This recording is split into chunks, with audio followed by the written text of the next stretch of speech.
ਇਹ ਦੇਣ ਮੈਨੂੰ ਕੈਲਗਰੀ ਗੁਰਦੁਆਰਾ ਸਾਹਿਬ ਦੀ ਹੋਈ, ਇਹ ਬਖਸ਼ਿਸ਼ ਇੱਥੇ ਹੋਈ। ਮੈਂ ਤਕਰੀਬਨ 18 ਸਾਲ ਪਹਿਲੋਂ ਇੱਥੇ ਆ ਕੇ ਅੰਮ੍ਰਿਤਪਾਨ ਕੀਤਾ। ਜਦੋਂ ਮੈਂ ਗੁਰਦੁਆਰਾ ਸਾਹਿਬ ਗਿਆ ਸੀ, ਮੇਰੇ ਮਾਤਾ ਪਿਤਾ ਨੇ ਅੰਮ੍ਰਿਤ ਛਕਣਾ ਸੀਗਾ। ਸਾਡੇ ਲਈ ਉਹ ਇੱਕ ਮੌਕਾ ਸੀ ਵੀ ਅਸੀਂ ਆਮ ਕੈਲਗੇਰੀਅਨਸ ਲਈ ਜੋ ਕੀ ਕਰ ਸਕਦੇ ਹਾਂ, ਇਕੱਲੇ ਸਿੱਖ ਭਾਈਚਾਰੇ ਦੇ ਲਈ ਨਹੀਂ। ਉਦੋਂ ਫੂਡ ਸਿਕਿਉਰਿਟੀ ਦਾ ਇੱਕ ਮਾਮਲਾ ਸੀ। ਫੂਡ ਸਿਕਿਉਰਿਟੀ ਦੇ ਲਈ ਅਸੀਂ ਨੋ ਹੰਗਰੀ ਟਮੀ ਦਾ ਇੱਕ ਇਨੀਸ਼ੀਏਟਿਵ ਲਿਆ। ਉਹਦੇ 'ਚ ਵੀ ਕੈਲਗਰੀ ਸਿੱਖ ਸੰਗਤ ਤੇ ਸਾਡੀ ਟੀਮ ਨੇ ਬਹੁਤ ਵਧੀਆ ਤਰੀਕੇ ਨਾਲ ਨਿਭਾਇਆ।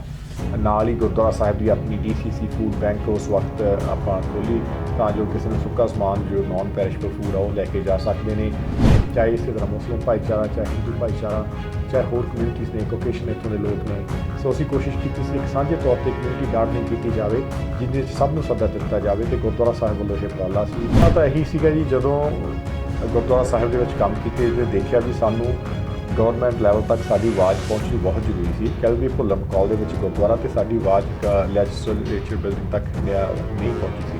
ਅਤੇ ਇਹੋ ਜਿਹੇ ਪ੍ਰੋਗਰਾਮਸ ਅਸੀਂ ਡਿਵੈਲਪ ਕਰੀਏ ਤਾਂ ਜੋ ਇਮੀਗ੍ਰੈਂਟਸ ਏਰੀਏ ਨੇ, ਜਿਵੇਂ ਸਪੈਸ਼ਲੀ ਆਪਣਾ ਕੈਲਗਰੀ ਭੁੱਲਰ ਮਕੌਲ ਦਾ ਦੇਖਦੇ ਹਾਂ, ਸਭ ਤੋਂ ਜ਼ਿਆਦਾ ਹਾਈਐਸਟ ਜੋ ਐਥਨਿਕ ਪਾਪੂਲੇਸ਼ਨ ਆ ਇਸ ਏਰੀਏ ਦੀ ਆ। ਅਤੇ ਮੈਨੂੰ ਕਹਿੰਦੇ ਨੂੰ ਕੋਈ ਝਿਜਕ ਨਹੀਂ ਹੁੰਦੀ। ਸਾਡੇ ਬੱਚੇ ਮੈਂ ਸੜਕਾਂ ਦੇ ਉੱਤੇ ਰੋਲਦੇ ਦੇਖੇ, ਟੈਂਟਾਂ ਦੇ ਵਿੱਚ ਹੋਮਲੈਸਨੈਸ ਦਾ ਜਿਨ੍ਹਾਂ ਕੋਲ ਆਪਣੇ ਘਰ ਨਹੀਂ ਹੈਗੇ ਉਹਨਾਂ ਦੇ ਸ਼ਿਕਾਰ ਹੁੰਦੇ ਦੇਖੇ।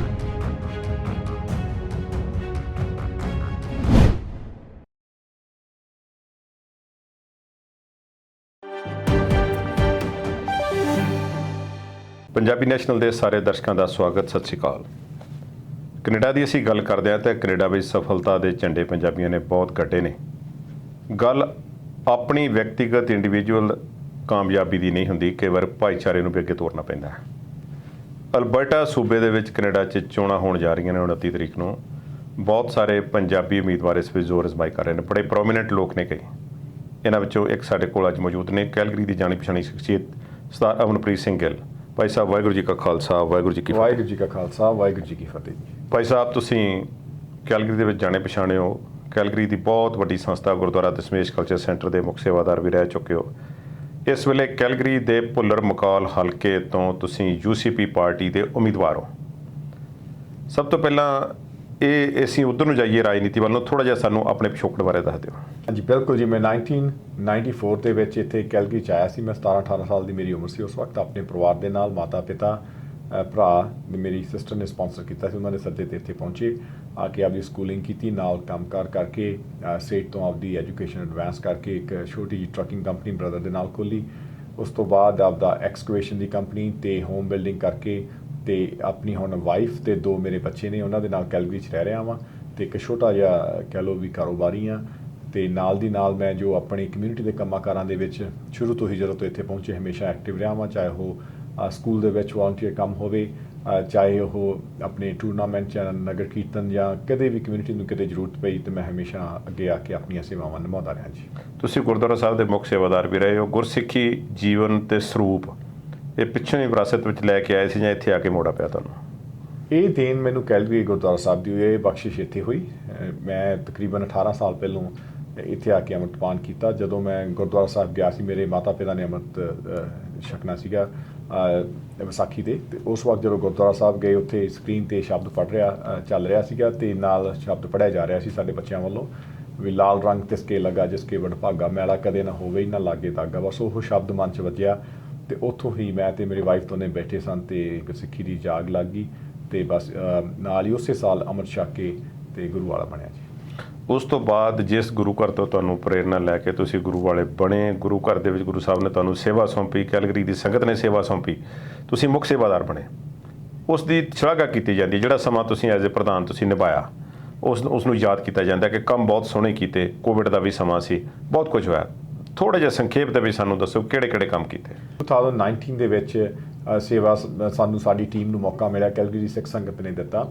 ਤਾਂ ਅਸੀਂ ਆਉਂਦੇ ਸਾਰ ਪਹਿਲੋਂ ਸਾਨੂੰ ਸੀ ਬੱਚਿਆਂ ਦੇ ਲਈ ਗਰਾਊਂਡਸ ਦਾ ਪ੍ਰਬੰਧ ਕਰਨਾ, ਸਾਡੀਆਂ ਆਪਦੀਆਂ ਕਮਿਊਨਿਟੀਜ਼ ਦੀ ਗਰਾਊਂਡਸ ਹੋਣ। ਸੋ ਖਾਲਸਾ ਸਕੂਲ ਕੈਲਗਰੀ ਦੇ ਵਿੱਚ ਅਸੀਂ ਇੱਕ ਆਰਟੀਫਿਸ਼ੀਅਲ ਟਰਫ ਦੇ ਨਾਲ, ਸਿੰਥੈਟਿਕ ਟਰਫ ਦੇ ਨਾਲ ਇੱਕ ਗਰਾਊਂਡ 'ਤੇ, ਇੱਕ ਦੂਸਰੀ ਗਰਾਊਂਡ 'ਤੇ ਇੱਕ ਜੋ ਆਪਣਾ ਟਰੈਕ ਆ, ਰਬੜ ਟਰੈਕ ਬਣਾਉਣ ਦੇ ਲਈ, ਅਤੇ ਬਾਸਕਟਬਾਲ ਅਤੇ ਵਾਲੀਬਾਲ ਕੋਰਟ ਬਣਾਉਣ ਦੇ ਲਈ ਅਸੀਂ ਕੰਮ ਕੀਤਾ, ਫੰਡ ਰੇਜ਼ਿੰਗ ਕੀਤੀ। ਅਤੇ ਤੁਸੀਂ ਸਾਰਿਆਂ ਨੇ, ਤਾਂ ਆਪ ਜੀ ਦੇ ਚੈਨਲ ਨੇ, ਰੇਡੀਓ ਸੁਰ ਸੰਗਮ, ਸਭ ਨੇ ਸਾਡਾ ਬਹੁਤ ਵਧੀਆ ਸਾਥ ਦਿੱਤਾ। ਅਤੇ ਇੱਕ ਅਸੀਂ ਪ੍ਰੋਜੈਕਟ ਸਟਾਰਟ ਕੀਤਾ। ਫਿਰ ਬਾਅਦ ਦੇ ਵਿੱਚ ਕੋਵਿਡ ਆ ਗਿਆ, ਜਦੋਂ ਪੈਂਡੈਮਿਕ ਤੋਂ ਬਾਅਦ। ਸੋ ਜ਼ਰੂਰਤਾਂ ਬਦਲ ਗਈਆਂ, ਕੰਮ ਕਾਰ ਰੋਕੇ ਸਨ। ਫਿਰ ਗੁਰਦੁਆਰਾ ਸਾਹਿਬ ਨੇ ਇੱਕ ਉਪਰਾਲਾ ਕੀਤਾ, ਕਿਉਂਕਿ ਉਸ ਵਕਤ ਸਾਨੂੰ ਲੀਡਰਸ਼ਿਪ ਦਿਖਾਉਣ ਦੀ ਲੋੜ ਸੀਗੀ। ਸਾਰੇ ਭਾਈਚਾਰੇ ਉਦੋਂ ਇਹ ਸੋਚ ਰਹੇ ਸੀ ਕਿ ਵੀ ਹੁਣ ਅਸੀਂ ਗੁਰਦੁਆਰਾ ਸਾਹਿਬ ਨੂੰ ਬੰਦ ਕਰੀਏ ਜਾਂ ਉਹਨਾਂ ਨੂੰ ਚੱਲਦਾ ਰੱਖੀਏ, ਅਤੇ ਆਮ ਸਾਡੇ ਲਈ ਉਹ ਇੱਕ ਮੌਕਾ ਸੀ ਵੀ ਅਸੀਂ ਆਮ ਕੈਲਗੇਰੀਅਨਸ ਲਈ ਜੋ ਕੀ ਕਰ ਸਕਦੇ ਹਾਂ, ਇਕੱਲੇ ਸਿੱਖ ਭਾਈਚਾਰੇ ਦੇ ਲਈ ਨਹੀਂ, ਅਤੇ ਸਾਰੀ ਜੋ ਆਪਣੀ ਹੈਗੀ ਆ ਸੰਗਤ, ਉਹਨਾਂ ਦੇ ਲਈ ਅਸੀਂ ਕੀ ਕਰ ਸਕਦੇ ਹਾਂ। ਸੋ ਉਦੋਂ ਫੂਡ ਸਿਕਿਉਰਿਟੀ ਦਾ ਇੱਕ ਮਾਮਲਾ ਸੀ। ਫੂਡ ਸਿਕਿਉਰਿਟੀ ਦੇ ਲਈ ਅਸੀਂ ਨੋ ਹੰਗਰੀ ਟਮੀ ਦਾ ਇੱਕ ਇਨੀਸ਼ੀਏਟਿਵ ਲਿਆ। ਉਹਦੇ 'ਚ ਵੀ ਕੈਲਗਰੀ ਸਿੱਖ ਸੰਗਤ ਅਤੇ ਸਾਡੀ ਟੀਮ ਨੇ ਬਹੁਤ ਵਧੀਆ ਤਰੀਕੇ ਨਾਲ ਉਹ ਨਿਭਾਇਆ। ਨਾਲ ਹੀ ਗੁਰਦੁਆਰਾ ਸਾਹਿਬ ਦੀ ਆਪਣੀ DCC ਫੂਡ ਬੈਂਕ ਉਸ ਵਕਤ ਆਪਾਂ ਖੋਲ੍ਹੀ, ਤਾਂ ਜੋ ਕਿਸੇ ਨੂੰ ਸੁੱਕਾ ਸਮਾਨ ਜੋ ਨੋਨ ਪੈਰਿਸ਼ੇਬਲ ਫੂਡ ਆ ਉਹ ਲੈ ਕੇ ਜਾ ਸਕਦੇ ਨੇ, ਅਤੇ ਸੰਗਤਾਂ ਡੋਨੇਟ ਕਰਦੀਆਂ ਸਨ, ਲੋੜਵੰਦ ਲੋਕ ਲੈ ਕੇ ਜਾਂਦੇ ਸੀ।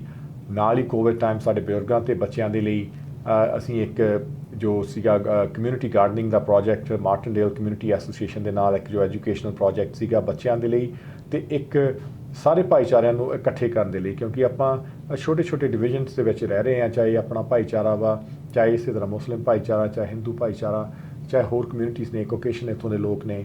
ਸੋ ਅਸੀਂ ਕੋਸ਼ਿਸ਼ ਕੀਤੀ ਸੀ ਇੱਕ ਸਾਂਝੇ ਤੌਰ 'ਤੇ ਕਮਿਊਨਿਟੀ ਗਾਰਡਨਿੰਗ ਕੀਤੀ ਜਾਵੇ, ਜਿਹਦੇ ਵਿੱਚ ਸਭ ਨੂੰ ਸੱਦਾ ਦਿੱਤਾ ਜਾਵੇ, ਅਤੇ ਗੁਰਦੁਆਰਾ ਸਾਹਿਬ ਵੱਲੋਂ ਇਹ ਉਪਰਾਲਾ ਸੀ। ਉਹਦੇ ਸਾਡੇ PAU ਦੇ ਜੋ ਸਾਡੇ ਗ੍ਰੈਜੂਏਟ ਸੀਗੇ, ਸਾਡੇ ਕੋਲ ਬਹੁਤ ਮਾਹਰ ਇੱਥੇ ਬੈਠੇ ਨੇ ਖੇਤੀਬਾੜੀ ਵਾਲੇ, ਉਹਨਾਂ ਨੇ ਜਿਨ੍ਹਾਂ ਨੇ ਪਲਾਂਟਸ ਦੇ ਉੱਤੇ PhDs ਕੀਤੀਆਂ ਹੋਈਆਂ ਨੇ, ਸੋਇਲਸ ਦੇ ਉੱਤੇ ਕੀਤੀਆਂ ਹੋਈਆਂ ਨੇ, ਉਹਨਾਂ ਨੇ ਸਾਡਾ ਸਾਥ ਦਿੱਤਾ।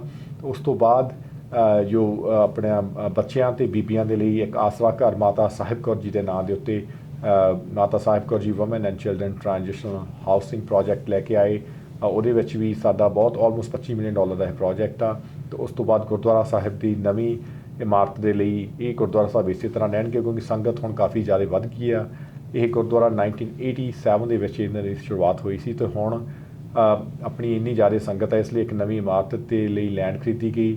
ਇਹ ਕੁਝ ਉਪਰਾਲੇ ਸਨ। ਬਾਕੀ ਹੋਰ ਜੋ ਲੋਕਲ ਸੁਸਾਇਟੀ ਸੀਗੀਆਂ, ਚਾਹੇ ਉਹ ਕਿਸੇ ਵੀ ਧਰਮ ਦੇ ਨਾਲ ਸੰਬੰਧਿਤ ਹੋਣ, ਆਪਣਾ ਸੈਲਵੇਸ਼ਨ ਆਰਮੀ ਹੋਵੇ, ਚਾਹੇ ਬਰਾਊਨ ਬੈਗਿੰਗ ਸੀਗੀ, ਚਾਹੇ ਪਾਕਿਸਤਾਨ ਦੇ ਵਿੱਚ ਫਲੱਡ ਆਏ, ਜਾਂ ਲਬਨਾਨ ਦੇ ਵਿੱਚ ਐਕਸਪਲੋਜਨ ਸੀਗਾ, ਜਾਂ ਯੂਕਰੇਨ ਵਾਰ ਸੀ, ਉਦੋਂ ਅਸੀਂ ਵੱਧ ਚੜ੍ਹ ਕੇ ਸਿੱਖ ਭਾਈਚਾਰੇ ਵੱਲੋਂ, ਕਿਉਂਕਿ ਅਸੀਂ ਇਸ ਵਕਤ ਮੈਂ ਮੁੱਖ ਸੇਵਾਦਾਰ ਸੀ, ਸਾਡੀ ਟੀਮ ਨੇ ਅਸੀਂ ਕਾਫੀ ਕੰਮ ਕੀਤੇ ਤਾਂ ਜੋ ਡੋਨੇਸ਼ਨਸ ਇਕੱਠੀਆਂ ਕਰਕੇ ਸਭ ਤੱਕ ਪਹੁੰਚਾਈਆਂ ਜੀ। ਇਹ ਕੁਝ ਕੰਮ ਸੀਗੇ। ਤੁਸੀਂ ਹੁਣ ਰਾਜਨੀਤੀ ਵੱਲੋਂ ਮੋੜਾ ਕੱਟਿਆ ਜੀ, ਇੱਧਰਲੇ ਪਾਸੇ ਸੇਵਾ ਕਰਨ ਦਾ ਤੁਸੀਂ ਸੋਚਿਆ, UCP ਪਾਰਟੀ ਹੀ ਕਿਉਂ ਚੂਜ਼ ਕੀਤੀ? ਉਹਨਾਂ ਦੀ ਪਾਲਿਸੀਜ਼ ਤੁਹਾਨੂੰ ਚੰਗੀਆਂ ਲੱਗੀਆਂ ਜਾਂ ਕੋਈ ਹੋਰ ਗੱਲ? ਹਾਂਜੀ ਬਿਲਕੁਲ। ਪਹਿਲਾਂ ਤਾਂ ਇਹੀ ਸੀਗਾ ਜੀ, ਜਦੋਂ ਗੁਰਦੁਆਰਾ ਸਾਹਿਬ ਦੇ ਵਿੱਚ ਕੰਮ ਕੀਤੇ ਅਤੇ ਦੇਖਿਆ ਵੀ ਸਾਨੂੰ ਗਵਰਨਮੈਂਟ ਲੈਵਲ ਤੱਕ ਸਾਡੀ ਆਵਾਜ਼ ਪਹੁੰਚਣੀ ਬਹੁਤ ਜ਼ਰੂਰੀ ਸੀ। ਕੈਲਗਰੀ ਭੁੱਲਰ ਮਕੌਲ ਦੇ ਵਿੱਚ ਗੁਰਦੁਆਰਾ, ਅਤੇ ਸਾਡੀ ਆਵਾਜ਼ ਲੈਜਿਸਲੇਚਰ ਬਿਲਡਿੰਗ ਤੱਕ ਨਹੀਂ ਪਹੁੰਚੀ ਸੀਗੀ। ਸੋ ਇਸ ਲਈ ਅਸੀਂ ਸੋਚਿਆ, ਮੈਂ ਸੋਚਿਆ ਵੀ ਮੈਂ ਕਿਉਂ ਨਾ ਆਪਣੀ ਆਵਾਜ਼ ਬਣ ਕੇ ਭਾਈਚਾਰੇ ਦੇ ਉੱਥੇ ਜਾਵਾਂ। ਅਲਾਈਨ ਮੇਰੀਆਂ ਜੋ ਆਪਦੀਆਂ ਫੈਮਿਲੀ ਵੈਲਿਊਜ਼ ਕਹਿ ਲਓ, ਜੋ ਸਾਡੀਆਂ ਅਸੀਂ ਇਮੀਗ੍ਰੈਂਟਸ ਹਾਂ, ਜੋ ਸਾਡੀਆਂ ਫੈਮਿਲੀ ਵੈਲਿਊਜ਼ ਆ UCP ਦੇ ਨਾਲ ਅਲਾਈਨ ਕਰਦੀਆਂ, ਕਿਉਂਕਿ ਅਸੀਂ ਆਪਣੇ ਬੱਚਿਆਂ ਨੂੰ ਟ੍ਰੈਡੀਸ਼ਨਲ ਤਰੀਕੇ ਨਾਲ ਸਿਖਾਉਣਾ ਚਾਹੁੰਦੇ ਹਾਂ, ਟ੍ਰੈਡੀਸ਼ਨਲ ਤਰੀਕੇ ਨਾਲ ਪੜ੍ਹਾਉਣਾ ਚਾਹੁੰਦੇ ਹਾਂ। ਸੋ ਇਹੀ ਹੀ ਜੋ UCP ਪਾਰਟੀ ਕਰ ਰਹੀ ਹੈ, ਅਤੇ ਇੱਕ ਅਲਬਰਟਨਸ ਦੇ ਲਈ ਜੋ ਹਾਰਡ ਵਰਕ ਜਿਹੜੀ ਪਾਰਟੀ ਕਰ ਰਹੀ ਉਹ ਮੈਨੂੰ UCP ਹੀ ਲੱਗੀ, ਇਸੇ ਕਰਕੇ ਹੀ ਮੈਂ UCP ਦੇ ਨਾਲ ਜੁਆਇਨ ਕੀਤਾ। ਅਸੀਂ ਹੁਣ UCP ਦੀ ਗੱਲ ਕਰਦੇ ਹਾਂ। UCP ਇਹਨਾਂ ਇਲੈਕਸ਼ਨਸ ਦੇ ਵਿੱਚ ਆਪਣੀਆਂ ਕਿਹੜੀਆਂ ਨੀਤੀਆਂ ਨੂੰ ਅੱਗੇ ਲਿਆ ਰਹੀ ਹੈ? ਐਜੂਕੇਸ਼ਨ, ਹੈਲਥ, ਇਨਫਰਾਸਟਰਕਚਰ, ਇਹਨਾਂ 'ਚੋਂ ਕਿਹੜੀ ਚੀਜ਼ ਨੂੰ ਅਟਮੋਸਟ ਇੰਪੋਰਟੈਂਟ? ਬਿਲਕੁਲ, ਇਹ ਸਾਰੀਆਂ ਦੇ ਉੱਤੇ ਹੀ ਕੰਮ ਕਰ ਰਹੀ ਹੈ ਜੀ। ਇਸ ਵਕਤ ਆਪਾਂ ਨੂੰ ਇਨਫਰਾਸਟਰਕਚਰ ਦੀ ਵੀ ਜ਼ਰੂਰਤ ਆ, ਕਿਉਂਕਿ ਜਿੰਨੇ ਇਮੀਗ੍ਰੈਂਟਸ ਨਵੇਂ ਇੱਥੇ ਆ ਰਹੇ ਨੇ ਆਪਣੇ ਕੈਨੇਡਾ ਦੇ ਵਿੱਚ, ਅਲਬਰਟਾ ਦੇ ਵਿੱਚ, ਅਤੇ ਇਸ ਦੇ ਲਈ ਸਾਨੂੰ ਨਵੇਂ ਹੌਸਪੀਟਲਸ ਦੀ ਲੋੜ ਆ। ਤੁਸੀਂ ਦੇਖਿਆ ਹੋਣਾ ਰੈਕਡ ਹਾਈ ਬਜਟ ਸਾਡੀ ਜੋ UCP ਪਾਰਟੀ ਲੈ ਕੇ ਆ ਰਹੀ ਆ। ਕ੍ਰਾਈਮ ਦੇ ਉੱਤੇ ਕੰਟਰੋਲ ਕਰਨ ਦੇ ਲਈ ਵੀ ਬਹੁਤ ਵੱਡਾ ਬਜਟ ਲੈ ਕੇ ਆ ਰਹੇ ਨੇ, ਅਤੇ 100 ਨਿਊ ਪੁਲਿਸ ਆਫਿਸਰਸ ਹਾਇਰ ਕਰ ਰਹੇ ਨੇ, ਪਲੱਸ ਸ਼ੈਰਿਫ ਆ ਰਹੇ ਨੇ, ਅਤੇ ਜੋ LRT ਸਿਕਿਉਰਿਟੀ ਲਈ ਵੀ ਸਾਡੀ ਪਾਰਟੀ ਕੰਮ ਕਰ ਰਹੀ ਆ। ਸਕੂਲਸ ਦੇ ਲਈ ਵੀ ਤਕਰੀਬਨ 106 ਸਕੂਲਾਂ ਦੇ ਉੱਤੇ ਸਾਡੀ ਜੋ ਪਲਾਨ ਹੈ, ਨਵੇਂ ਸਕੂਲ ਅਤੇ ਪੁਰਾਣਿਆਂ ਸਕੂਲਾਂ ਨੂੰ ਮੋਡਰਨਾਈਜੇਸ਼ਨ ਕਰਨ ਦੇ ਲਈ ਇਹ ਸਾਡੀ ਪਾਰਟੀ ਕੰਮ ਕਰ ਰਹੀ। ਸਾਰੇ ਹੀ ਸਾਡੇ ਲਈ ਜ਼ਰੂਰਤ ਨੇ, ਸਾਰੀਆਂ ਹੀ ਅੱਜ ਦੀਆਂ ਜ਼ਰੂਰਤਾਂ ਨੇ, ਕਿਉਂਕਿ 19 ਤੋਂ ਬਾਅਦ ਜਦੋਂ ਪੈਂਡੈਮਿਕ ਆਪਣਾ ਸ਼ੁਰੂ ਹੋਇਆ ਜੀ, ਪੈਂਡੈਮਿਕ ਦੇ ਟਾਈਮ ਬਹੁਤ ਕੁਛ ਜੋ ਵੇਟਿੰਗ ਟਾਈਮ ਸੀ ਬਹੁਤ ਵੱਧ ਗਏ ਸੀ। 2 ਸਾਲ ਦੇ ਤਕਰੀਬਨ ਪੈਂਡੈਮਿਕ ਦਾ ਟਾਈਮ ਰਿਹਾ ਕੋਵਿਡ ਦੌਰਾਨ, ਬਹੁਤ ਕੁਛ ਰੁਕਿਆ ਰਿਹਾ, ਅਤੇ ਜਦੋਂ ਸਾਰੀਆਂ ਸਰਜਰੀਜ਼ ਹੁਣ ਚੱਲਦੀਆਂ ਦੁਆਰਾ ਓਪਨ ਹੋਏ, ਅਤੇ ਜੋ ਵੇਟਿੰਗ ਟਾਈਮਸ ਆ ਬਹੁਤ ਵਧੇ ਹੋਏ ਨੇ। ਸੋ ਇਸ ਲਈ ਸਾਨੂੰ ਨਵੇਂ ਇਨਫਰਾਸਟਰਕਚਰ ਦੀ ਜ਼ਰੂਰਤ ਹੈ, ਹੈਲਥ ਕੇਅਰ ਦੇ ਲਈ ਵੀ ਅਤੇ ਸਕੂਲਸ ਦੇ ਲਈ ਵੀ, ਅਤੇ ਉਹਨਾਂ ਦੇ ਲਈ ਸਾਡੀ ਸਰਕਾਰ ਵਚਨਬੱਧ ਆ ਜੀ। ਹੈਲਥ ਕੇਅਰ ਦੇ ਬਾਰੇ ਇੱਕ ਰੌਲਾ ਇਹ ਪੈਂਦਾ ਜਾਪਦਾ ਸੀ ਕਿ ਸ਼ਾਇਦ UCP ਪਾਰਟੀ ਇਹਦੇ ਵਿੱਚ ਕੋਈ ਵੱਡੀ ਚੇਂਜ ਲਿਆ ਦੇਵੇ ਜੋ ਕਿ ਪਹਿਲਾਂ ਨਾ ਹੋਈ ਹੋਵੇ। ਉਹਦੇ ਬਾਰੇ ਹੁਣ ਕੀ ਸਟੈਂਡ ਆ ਪਾਰਟੀ ਦਾ? ਪਾਰਟੀ ਦਾ ਸਟੈਂਡ ਪਹਿਲਾਂ ਵੀ ਕਲੀਅਰ ਸੀ ਅਤੇ ਹੁਣ ਵੀ ਕਲੀਅਰ ਆ ਜੀ। ਜੋ ਪਬਲਿਕ ਹੈਲਥ ਕੇਅਰ ਆ ਉਹ ਹਮੇਸ਼ਾ ਫ੍ਰੀ ਰਹੂਗਾ ਜੀ। ਇਹ ਸਾਡੇ ਲੀਡਰ ਉਹਨਾਂ ਨੇ ਗਰੰਟੀ ਵੀ ਕੀਤੀ ਹੈ, ਡੈਨੀਅਲ ਸਮਿਥ ਨੇ। ਬਾਕੀ ਜੋ ਸਾਡਾ ਚਾਰਟਰ ਰਾਈਟ ਆ ਕੈਨੇਡਾ ਦਾ ਕਹਿੰਦਾ ਜੋ ਕੈਨੇਡਾ ਦੇ ਵਿੱਚ ਰਹਿੰਦਾ ਜੀ ਉਹਨੂੰ ਹੈਲਥ ਕੇਅਰ ਫ੍ਰੀ ਮਿਲੂਗਾ, ਉਹਨੂੰ ਹਸਪੀਟਲ ਦੀਆਂ ਸੇਵਾਵਾਂ ਵੀ ਉਹਨਾਂ ਨੂੰ ਫ੍ਰੀ ਮਿਲਣਗੀਆਂ। ਸੋ ਇਹ ਇੱਕ ਝੂਠ ਦੀ ਰਾਜਨੀਤੀ ਖੇਡੀ ਜਾ ਰਹੀ ਆ ਵਿਰੋਧੀ ਦਲ ਵੱਲੋਂ। ਸੋ ਇਹਦੇ ਤੇ ਸਾਡਾ ਸਟੈਂਡ ਕਲੀਅਰ ਆ। ਹੈਲਥ ਕੇਅਰ ਨੂੰ ਹੋਰ ਬਿਹਤਰ ਕੀਤਾ ਜਾਣਾ ਤੇ ਪੈਸੇ ਕਿਸੇ ਨੂੰ ਕੁਛ ਨਹੀਂ ਦੇਣੇ ਪੈਣੇ, ਕਿ ਡਾਲਰ ਵੀ ਤੁਹਾਨੂੰ ਨਹੀਂ ਖਰਚਣਾ ਪਵੇਗਾ ਤੁਹਾਡੀ ਹੈਲਥ ਕੇਅਰ ਦੇ ਲਈ। ਇਹ ਮੇਰੇ ਵੱਲੋਂ ਵੀ ਇਹ ਗਰੰਟੀ ਆ, ਸਾਡੇ ਲੀਡਰ ਡੈਨੀਅਲ ਸਮਿਥ ਨੇ ਵੀ ਇਹ ਗਰੰਟੀ ਕੀਤੀ ਹੋਈ ਹੈ ਜੀ।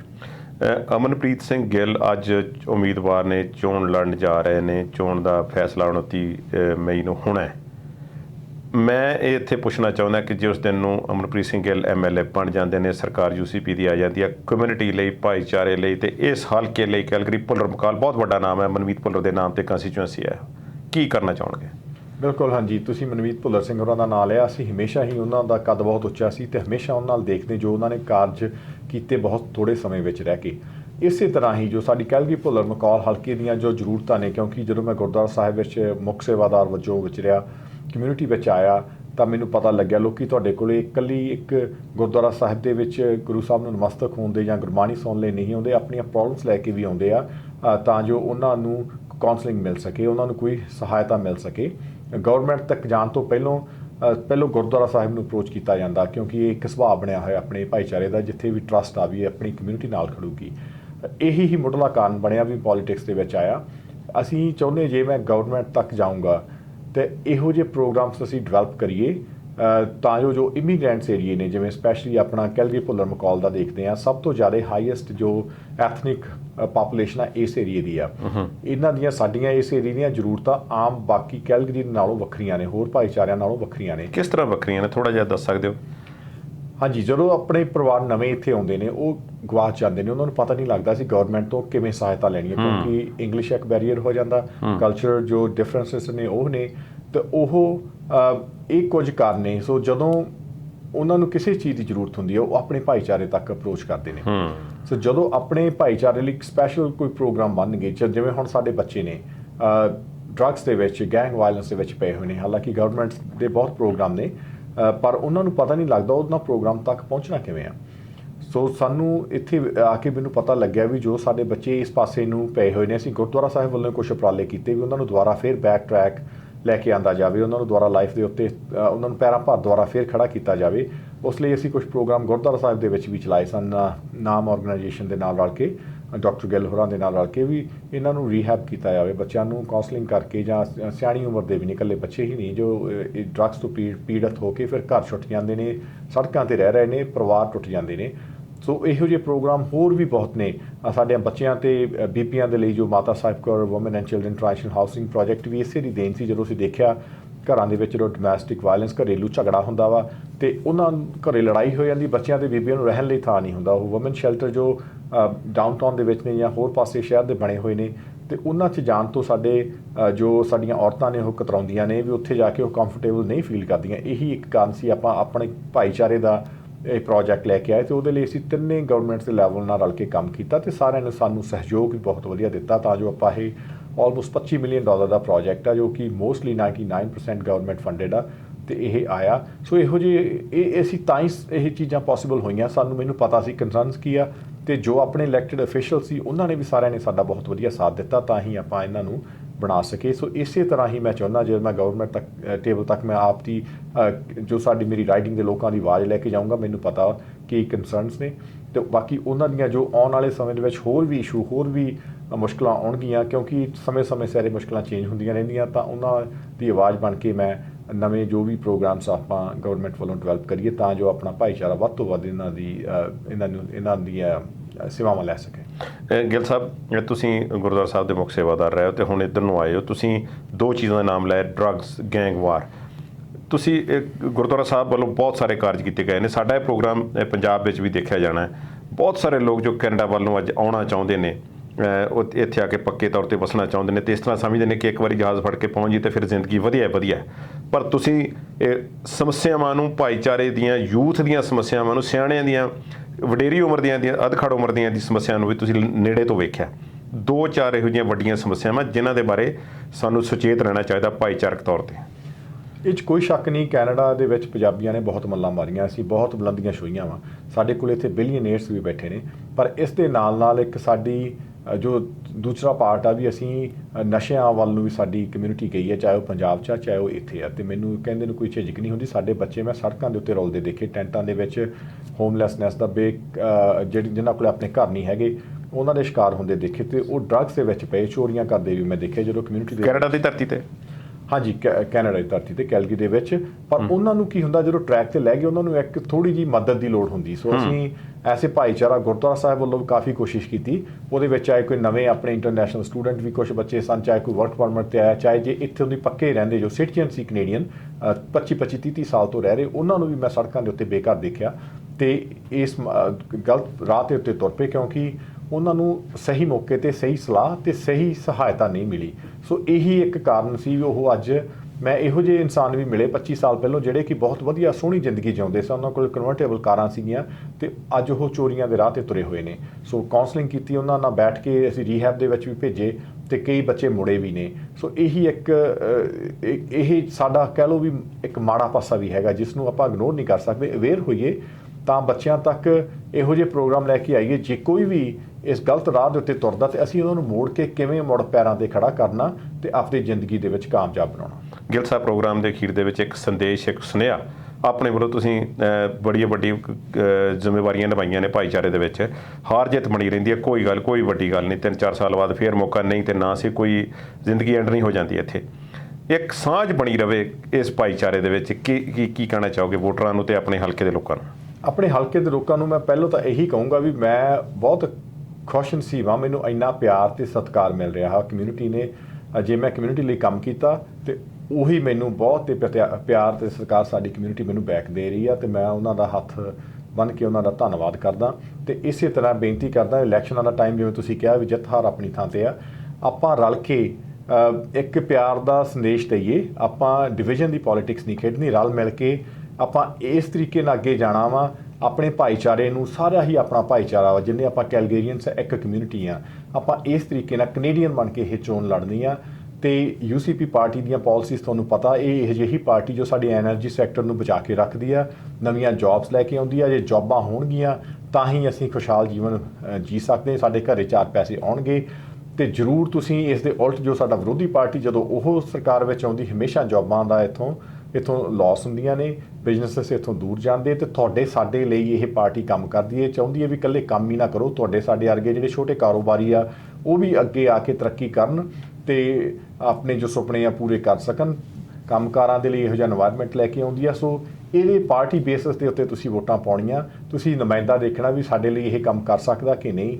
ਤੇ ਇਹੀ ਮੈਂ ਕਹੂੰਗਾ ਅਖੀਰ ਦੇ ਵਿੱਚ, ਤੇ ਪਿਆਰ ਦੇ ਨਾਲ ਰਲ ਕੇ ਆਪਾਂ ਇਹ ਚੋਣਾਂ ਨੇਪਰੇ ਚਾੜ੍ਹਨੀਆਂ ਨੇ। ਬਹੁਤ ਮਿਹਰਬਾਨੀ ਗਿੱਲ ਸਾਹਿਬ, ਸਾਡੇ ਸਟੂਡੀਓ ਵਿੱਚ ਆਉਣ ਲਈ ਤੇ ਦਰਸ਼ਕਾਂ ਨਾਲ ਆਪਣਾ ਸੁਨੇਹਾ ਸਾਂਝਾ ਕਰਨ ਲਈ। ਵਾਹਿਗੁਰੂ ਜੀ ਕਾ ਖਾਲਸਾ, ਵਾਹਿਗੁਰੂ ਜੀ ਕੀ ਫਤਿਹ।